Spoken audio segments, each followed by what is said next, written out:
Trevor Lawrence obviously getting knocked out for a moment, his arm getting locked up here, and then in a brawl ensues of Jacksonville Jaguar players coming in to defend their quarterback, just immediately hitting Al-Shaair, and it gets just out of control, chaotic. Shaair ended up getting ejected, and the fans of Jacksonville were throwing garbage on him as he was escorted out of the stadium. I just got to say off the bat here, first of all, like we can talk about the hit a little bit.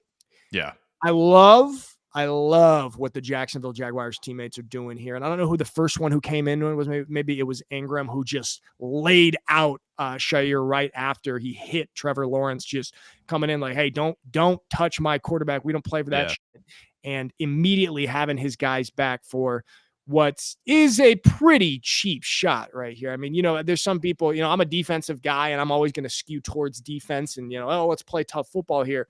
This is a bullshit hit, especially in the rules that we're playing in right here. But I like seeing the teammates come to defend him because this is not his first offense. He came in, he had a brace on his arm, and he came in like with that.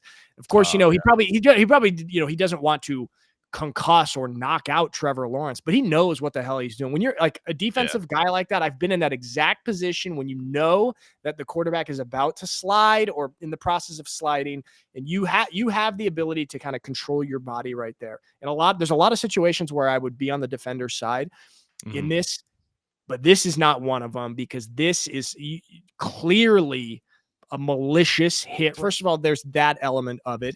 Also, when the quarterback is surrendering himself, sliding, and like some people are making some argument, oh, he started to slide too late. Listen, I'm coming to you saying as a guy who did get trucked by a quarterback who fake slid once, okay? And even with that embarrassment that I held and still hold, I am pro Trevor Lawrence in this situation. So that's another thing is that he's giving himself up.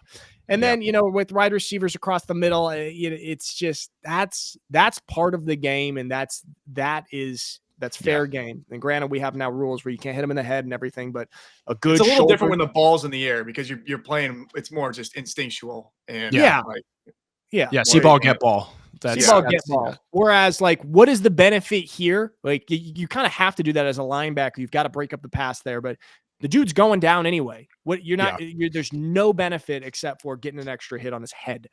Yeah. This one, man, I'm fired up. It's so tough because like there are a lot. We've seen a bunch of situations in the NFL where it is really hard to tell whether or not the running quarterback, say it was a Josh Allen, like, right.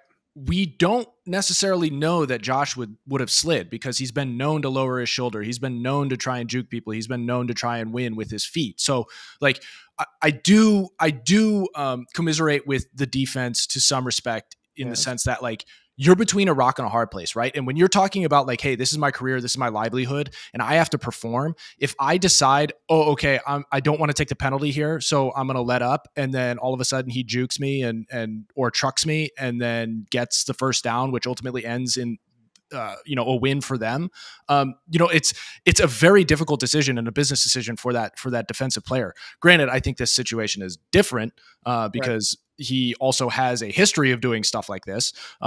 So you have to take that into account. But I do feel for the defenders to a certain extent because honestly, it's like, dude, what do you want me to do these days? This is why I think I get so upset about it because there are good discussions to be had on hits, not exactly like this, but hits that are controversial.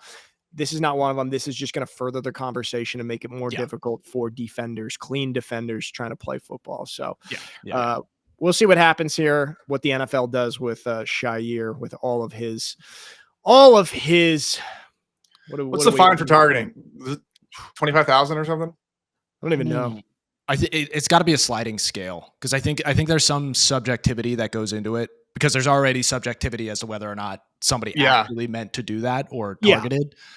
So I would put money on it that that the NFL is going to ratchet up the fine here for him. So yes, did you take into account his previous ones? It should be pretty hefty. He has priors. He's got priors. He's got priors for sure. All right. So we wish the best to Trevor Lawrence.